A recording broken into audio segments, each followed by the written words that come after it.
सो distortion हमने अभी तक देखा ना, ये सारी डिस्टॉर्शन की बात हुई, तो डिस्टॉर्शन किस वजह से होती है?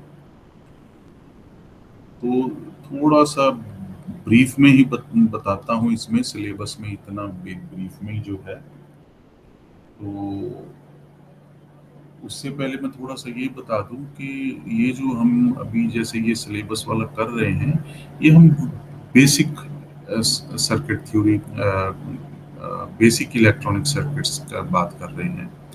इन रियलिटी जब इंडस्ट्री में डिज़ाइन होते हैं इस तरह के सर्किट या एम्पलीफायर सर्किट्स या कुछ भी डिज़ाइन होता है, उसमें एक एक पैरामीटर को माइन्यूटली एनालाइज किया जाता है।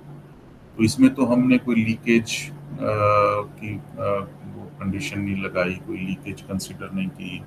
इसमें वो जो अ, इसमें है स्लू रेट, मतलब भी जो रेट ऑफ राइज ऑफ जो सिग्नल है वो भी नहीं देखा, rate of rise rate of fall of signal भी नहीं देखा हमने।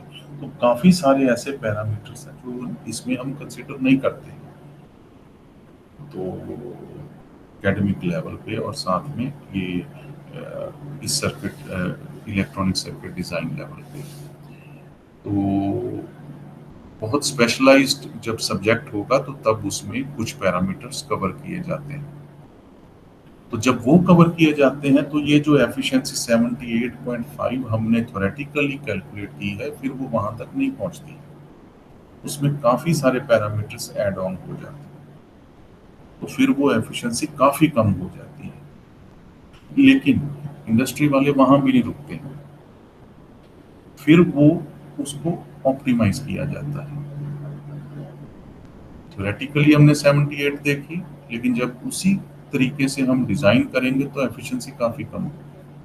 फिर उस एफिशिएंसी जो कम हुई है 78 से, मान लो 50 निकली, तो फिर उस 50 को ऑप्टिमाइज करने के लिए फिर डिजाइन टेक्निक्स और एक्सपर्ट नॉलेज और ये सारी चीजें यूज करके फिर उसको वापस 70 तक लेके आते हैं। तो ये काफी उसमें चीजें कंसिडर करनी पड़ती हैं। लेकिन इसमें हम जो कर रहे हैं, ज्यादा से ज्यादा हम थ्योरेटिकल कर रहे हैं। प्रैक्टिकल एस्पेक्ट्स भी देख रहे हैं, लेकिन नॉट ऑल प्रैक्टिकल एस्पेक्ट्स, सारे प्रैक्टिकल एस्पेक्ट्स इसमें हम नहीं देख रहे हैं। तो लेकिन हमने जो जो क्रॉस ओवर डिस्टॉर्शन किया, that is a practical aspect. In reality तो थ्योरी में नहीं जरूरत है, लेकिन प्रैक्टिकली ये चीजें हैं। लेकिन किस लेवल पे हैं वो थोड़ा सा मुश्किल काम है, तो उसमें काफी पैरामीटर्स हैं। लेकिन हमने ज्यादा जितनी जरूरत है उतना किया है, और सिलेबस में इससे ज्यादा नहीं है। और सिलेबस में फर्स्ट 2 और 3 इयर्स तक इससे ज्यादा नहीं है।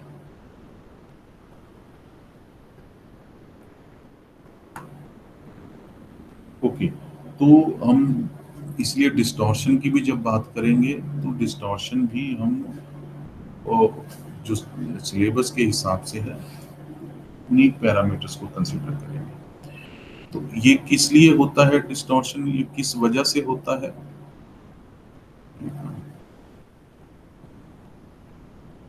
एक तो है डिवाइस कैरेक्टरिस्टिक्स।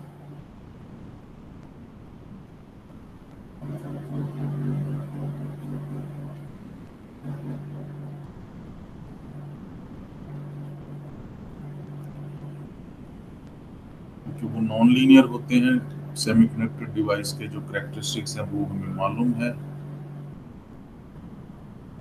हमने पीछे भी देखा अभी प्रीवियस लेक्चर्स में। तो उस वजह से वो क्रिएट कर देते हैं non linearity in circuit.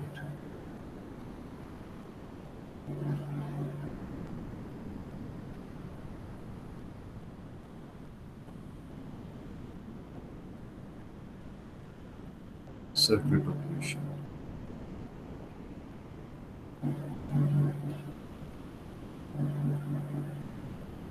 known as amplitude distortion।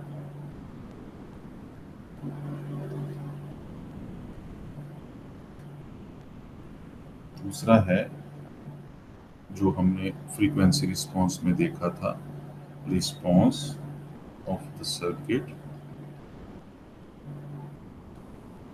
Varies at various frequencies. हमने देखा था फ्रीक्वेंसी रिस्पॉन्स में अलग अलग फ्रीक्वेंसी पे या डिफरेंट फ्रीक्वेंसीज पे उसका जो सर्किट का रिस्पॉन्स चेंज होता है।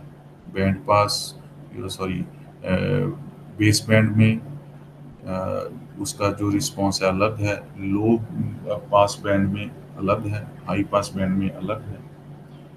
तो रिस्पॉन्स जो है सर्किट का चेंज होता है डिफरेंट फ्रीक्वेंसीज पे, various frequencies,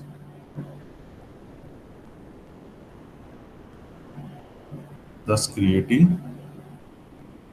frequency distortion।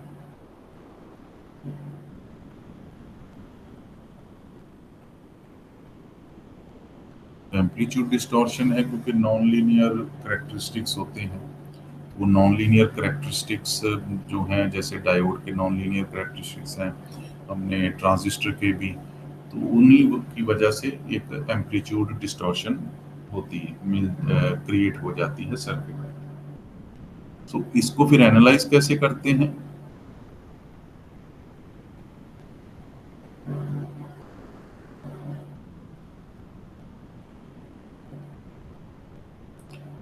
Using Fourier series, ठीक है ना, या Fourier analysis, Fourier analysis.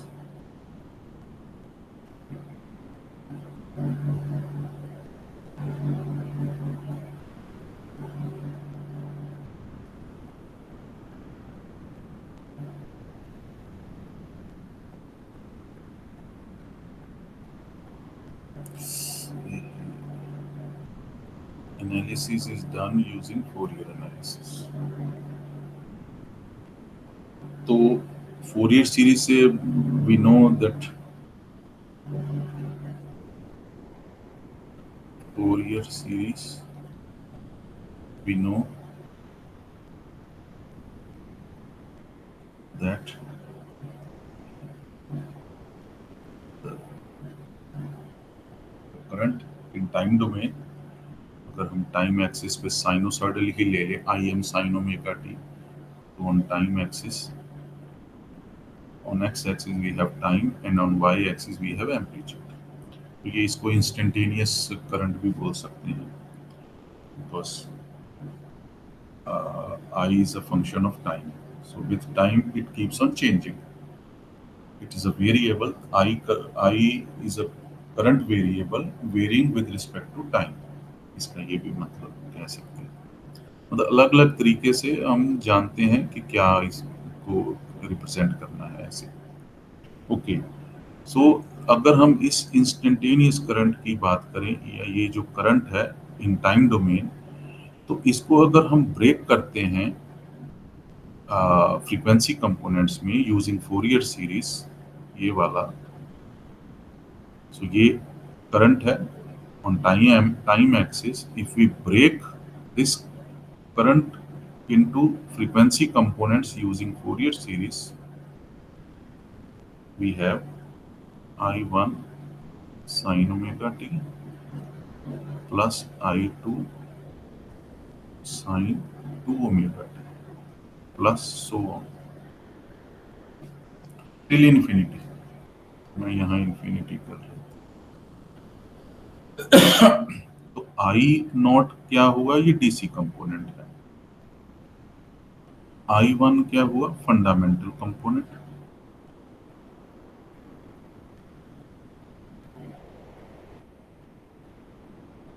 I to क्या हुआ, सेकंड हार्मोनिक।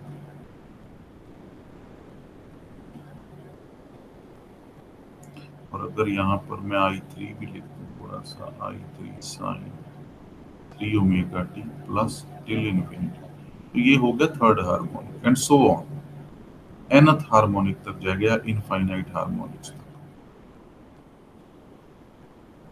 तो फोरियर सीरीज से हमने देख लिया कि टाइम एक्सिस पे जो करंट है हमारा, let's say it is a sinusoidal, disturbed sinusoidal signal, या जो भी है mixed sinusoidal signal, if we use Fourier series on, or if we apply Fourier series on it, it is broken down into all these components. Now this I as a function of time means current as a function of time is broken down into different components. First one is DC component, then the fundamental, then second harmonic, third harmonic, and so on.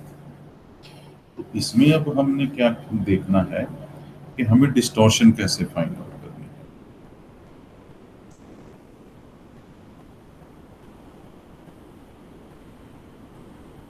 So from this we have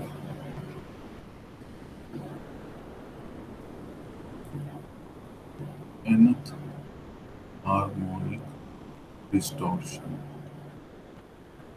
क्योंकि distortion तो सारे के सारे जितने harmonic components हैं सबको consider करके होगी कैलकुलेट.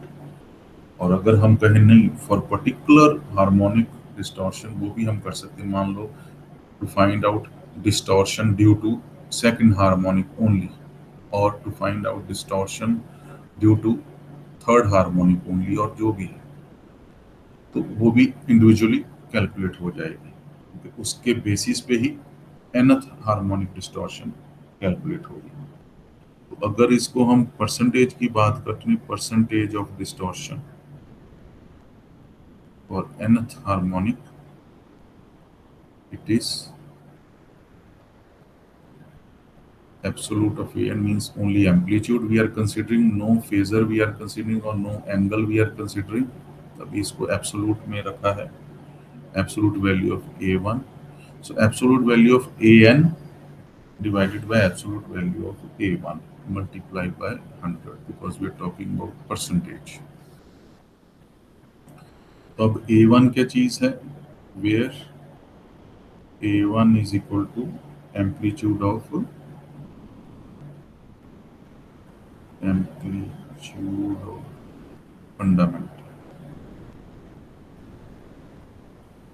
fundamental frequency component.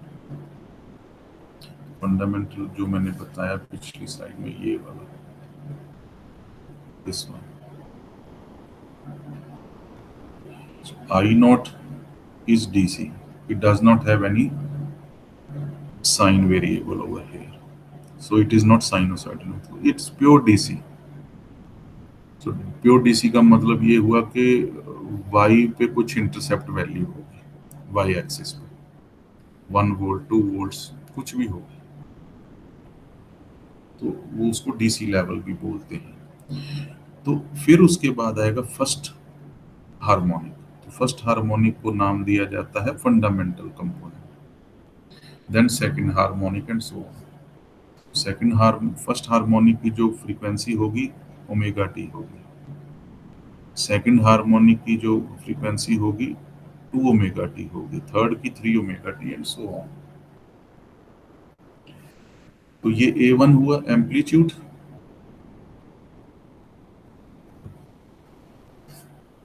तो इसमें एम्पलीट्यूड क्या रखा था हमने? I1. I1 is the amplitude of fundamental component and this is the angle, phase angle of fundamental component omega T. ये हम जानते ही हैं. तो amplitude I1, angle okay. So AN क्या चीज है? अब एम्पलीट्यूड ऑफ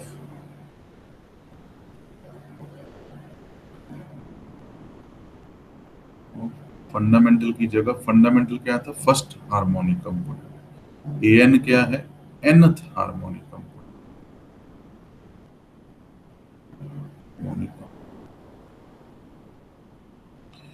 एम्पलीट्यूड दोनों का है. तो अब क्या करना है? ये जो है amplitude, sum of all the amplitude, sum of all this divided by the first harmonic means fundamental, बस. तो ये तो हो गया डिस्टॉर्शन DN. अब टोटल हार्मोनिक डिस्टॉर्शन क्या हुई? टोटल, और total harmonic distortion is a very very important factor.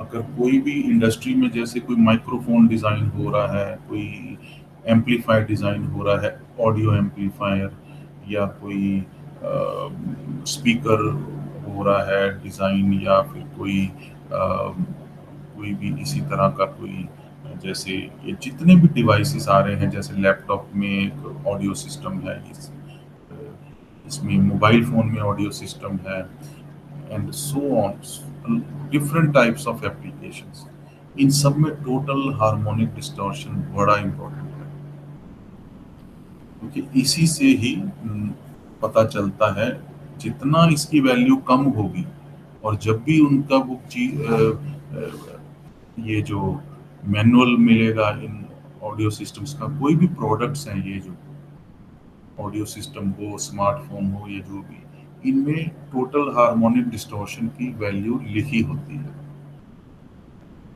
और डाटा शीट्स में तो हमेशा लिखी होती है, तो ये जितनी कम हो उतनी ही अच्छी। जब भी मार्केट से खरीदने जाए वो चीज़, तो अगर टोटल हार्मोनिक डिस्टॉर्शन की वैल्यू वहाँ देख लें, उसकी वैल्यू कम है, तो इट मीन्स कि इसकी जो क्वालिटी है साउंड की, जो भी ऑडियो सिस्टम है या म्यूजिक सिस्टम है, इसकी क्वालिटी है जो साउंड की, बड़ी अच्छी हो। Distortion must be as low as possible, and total harmonic distortion should be very low. Means distortion due to all harmonics. इसलिए उसका नाम है total harmonic distortion. It should be very low. जितनी कम होगी उतनी नॉइज की म्यूजिक की quality या साउंड की क्वालिटी अच्छी होगी। सो टोटल हार्मोनिक डिस्टॉर्शन, इसका THD, it is also called THD, very important factor। इसकी क्या वैल्यू है?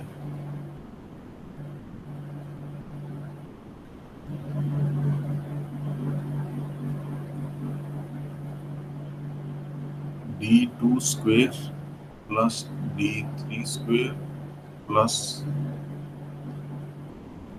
D4 and so on till Dn square into 100। अगर हम 100 से करते हैं, अगर हम dB में भी इसको कैलकुलेट कर सकते हैं, तो ये है Dn स्क्वायर। Dn की वैल्यू हमने यहाँ फाइंड आउट की है।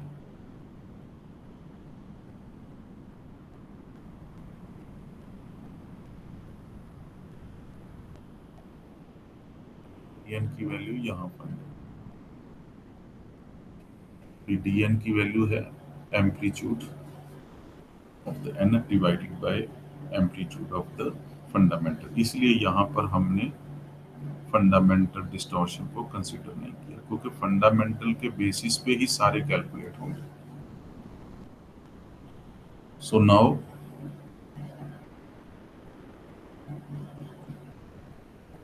if P1 means the power due to fundamental component is I1 divided by √2, क्योंकि RMS की वैल्यू ले रहे हैं, square into RC which is the collector resistance, क्योंकि collector के अक्रॉस ही हम आउटपुट ले रहे हैं, तो उसका ही रेजिस्टेंस कंसिडर करेंगे, इज इक्वल टू, अगर इसको हम और तरीके से लिखें, I square into RC divided by 2। So this is the power consumed due to fundamental component, or power consumed by the fundamental component of the signal, and total power is now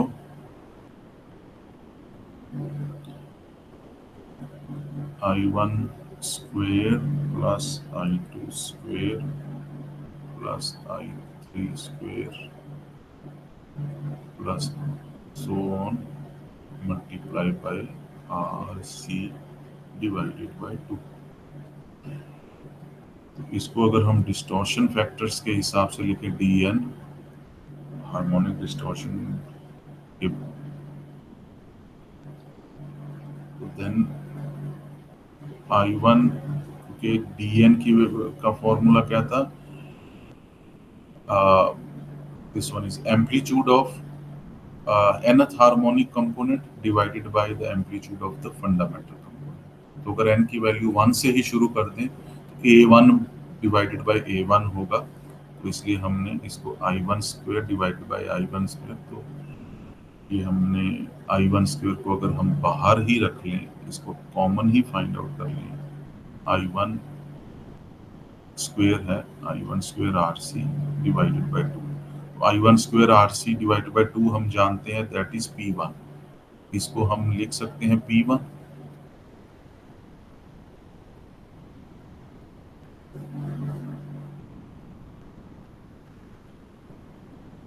सो ये P1 हो सकता है, now we can just say this is P1,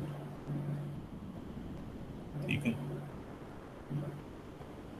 अब I1 को हमने common कर लिया, तो अब I1 को बाहर निकाला तो यहाँ 1 रह गया, this is divided by I2 divided by I1 square, ठीक है ना। I2 square divided by I1 square plus I3 square divided by I1 square plus so on। तो I2 square divided by I1 square क्या है? अगर n की value 2 है, an divided by a1 वो है d1, ठीक है। और अगर a2 डिवाइड बाय a1 है तो ये है d2। तो हमने क्या स्क्वायर रखा है, तो अब इसकी क्या वैल्यू आ गई, यहाँ लिखता हूँ, अब इसकी वैल्यू आ गई, अब इसकी वैल्यू हम रखेंगे p is equal to 1 plus d2 square plus d3 square plus and then outside is p1। अब d2 स्क्वायर कहाँ से आया? वही जो मैंने बताया, d2 स्क्वायर क्या है, because put n equal to 2, ये जो ऊपर की इक्वेशन है ये वाली, put n equal to 2, a2 divided by a1, तो a2 की जगह हमने I2 रखा था divided by I1, so I2 by I1 is d2, ठीक है ना। n की वैल्यू 2 है, तो ये d2 की वैल्यू आ गई, तो d2 का स्क्वायर हो गया, तो ये d2 स्क्वायर हो गया। I3 means n equal to 3, तो ये d3 आ गया, n equal to 3 d3 and so on, this is this one. तो हम जानते हैं ये डी स्क्वेयर d3 स्क्वेयर ये सारे का सारा क्या है, THD, तो इसको हम THD भी लिख सकते हैं। यहाँ पर मैं ऊपर ही लिखता हूँ, तो P is equal to 1 plus THD square into P1। So total power is 1 plus total harmonic distortion times P1. P1 is the power consumed due to fundamental component. Power consumed due to fundamental component. Multiply by total harmonic distortion square, which gives us the total power consumed by a circuit or by an amplifier. जो हमने पीछे power efficiency calculate की, उसमें हमने harmonic distortions को अलग से कुछ इस तरह से डिटेल में नहीं देखा, लेकिन अगर हम हार्मोनिक डिस्टॉर्शन को भी डिटेल में देखें तो then these factors will also come into picture, इनको भी फिर हमें कंसिडर करना है। लेकिन ये सिर्फ एक कॉन्सेप्चुअली बताने के लिए था। वो जो हम एफिशिएंसी निकाली है वो total input power and total output power, और उस टोटल इनपुट पावर और टोटल आउटपुट पावर में भी जब हम पावर कंपोनेंट को ब्रेक करेंगे डिफरेंट कंपोनेंट्स आएंगे उसमें, लेकिन हमने वो पावर वैल्यूज को डिफरेंट कंपोनेंट्स में ब्रेक नहीं किया। वो नेक्स्ट जो मतलब हायर लेवल का सब्जेक्ट होगा उसमें करेंगे, may be in third year. एक पावर वैल्यू की भी अलग अलग कंपोनेंट्स हैं, उन हर कंपोनेंट को इंडिविजुअली कैलकुलेट करना है। ये एक सॉरी, ये जो हार्मोनिक कंटेंट है, इनकी हर हार्मोनिक का अपनी पावर कंजम्पशन भी है। तो ये सिर्फ एक कंसेप्चुअली समझाने के लिए था। फर्स्ट ईयर में हार्मोनिक्स का को आप इजीली रिलेट कर सकते हो, because you have studied harmonics. तो इसलिए ये धीरे धीरे और कॉन्सेप्ट्स क्लियर होते जाएंगे, तो फिर हम डिटेल में भी देखेंगे कि एक पावर वैल्यू में डिफरेंट कंपोनेंट्स हैं और हर कंपोनेंट की अपनी अपनी वैल्यू है, और हर कंपोनेंट को, जो पावर कंपोनेंट है, उस हर कंपोनेंट को हम इंडिविजुअली ऑप्टिमाइज भी कर सकते हैं, इंडिविजुअली इंप्रूव भी कर सकते हैं। ओवरऑल इंप्रूव भी हो सकता है, इंडिविजुअली इंप्रूव भी हो सकता है। और जब हम इंडिविजुअली इंप्रूव करते हैं तो पावर सेविंग और ज्यादा हो जाती है। So power savings becomes even more, efficiency increases. तो ये है। ओके, मेरे ख्याल से ये हो गया है।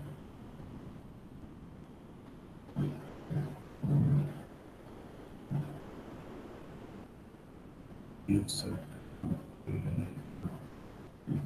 बेसिक एग्जांपल है, इसको हम कर लेते हैं, छोटी सी एग्जांपल। तो इसमें वी इनपुट पीक की वैल्यू क्या दी है, 25 वोल्ट्स है। ये इनपुट ऑफ आरएमएस है, तो मैं इसको बड़ी जल्दी से करता हूँ। वीसीसी 25 वोल्ट्स है, ये प्लस वीसीसी और ये माइनस वीसीसी है। तो इसको हमने एमीटर वीईई की वैल्यू रखी है, लेकिन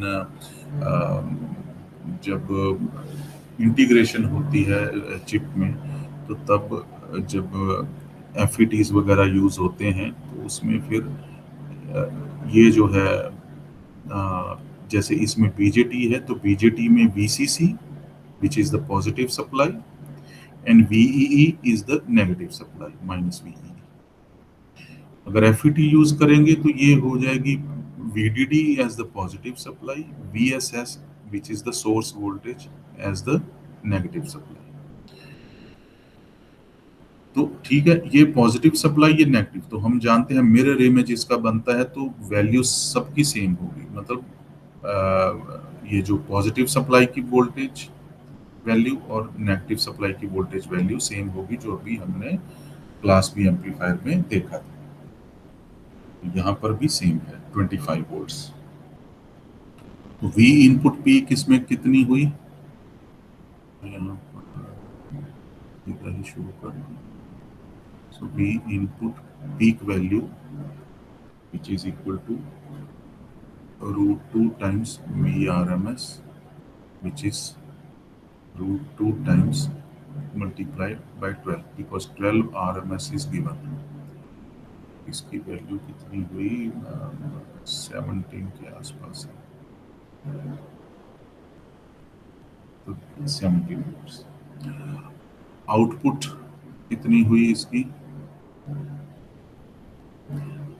जैसे हमने उसमें किया है जब हम डिराइव कर रहे थे, पावर कैलकुलेशंस कर रहे थे और एफिशिएंसी कैलकुलेशंस कर रहे थे, वही प्रोसेस और वही प्रोसीजर हम फॉलो कर रहे हैं इसमें, वही same. So it is 17 volts, और we know assuming voltage gain is equal to 1। Output और इनपुट दोनों सेम है, वोल्टेज गेन क्योंकि 1 है। now now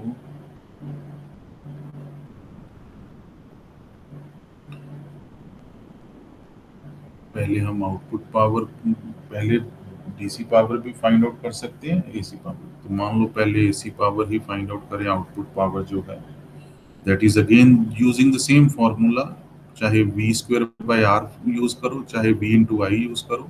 तो अगेन मैं यहाँ पर मैंने हर तरह के फॉर्मूले बताए हैं आपको। वी वी इंटू आई वाला भी यूज किया है हमने, आई स्क्वायर आर वाला भी किया है, और वी स्क्वायर बाय आर वाला भी किया है। इसमें भी हम वही यूज कर रहे हैं। दूसरा भी कर सकते हैं, सेम आंसर आएगा, रिजल्ट सेम आएगा। इंटू 2 RL ये हमने डिराइव किया था, तो उसका सीधा फॉर्मूला ही यूज कर रहे हैं जो अभी डिराइव किया था, जो पिछले मतलब लेक्चर्स में। That is 17 volts which is square, क्योंकि वीओ स्क्वेयर है, डिवाइडेड बाय 2 इंटू RL, और RL है 4 ohms ये वाला। तो 4 ohms, इसकी वैल्यू अगर हम कैलकुलेट करें that comes out to be 36 watts.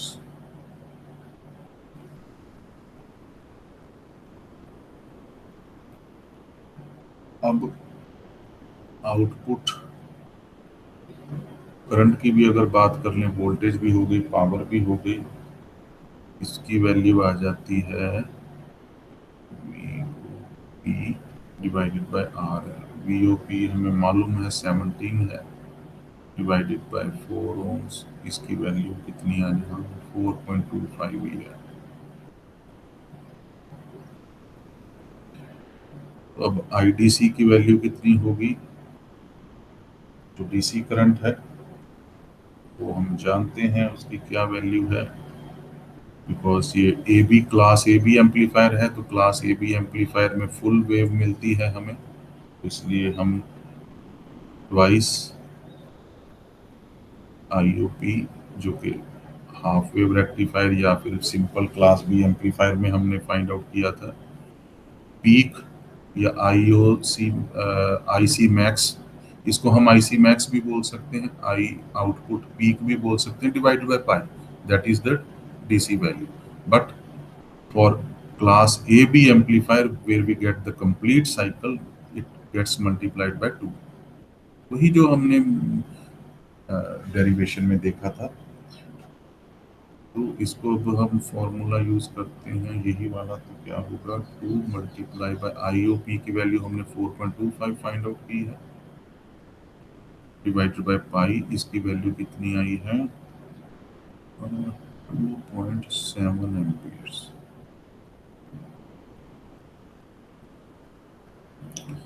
अब इजीली हम फाइंड आउट कर सकते हैं P I D C, that is V C C into I D C. तो इसकी क्या वैल्यू हुई, वी सी सी है 25, multiply by I D C की वैल्यू 2.7 है, इसकी वैल्यू आ गई 67 वोल्ट्स। एफिशिएंसी फिर कितनी हुई, P O A C divided by P I D C, it is 36 उसमें आई थी, 36 वॉट्स ये वाली, P O A C divided by P I D C, that is 67 multiply by, अगर परसेंटेज में फाइंड आउट करते हैं तो कितनी आ गई, 55%।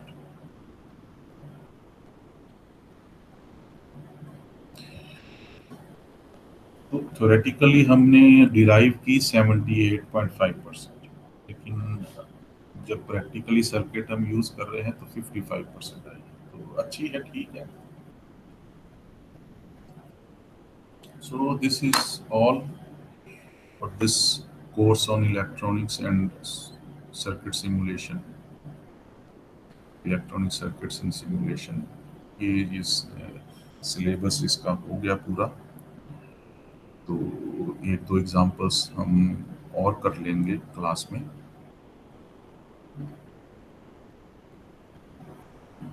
बाकी सिलेबस हो गया होगा। ओके।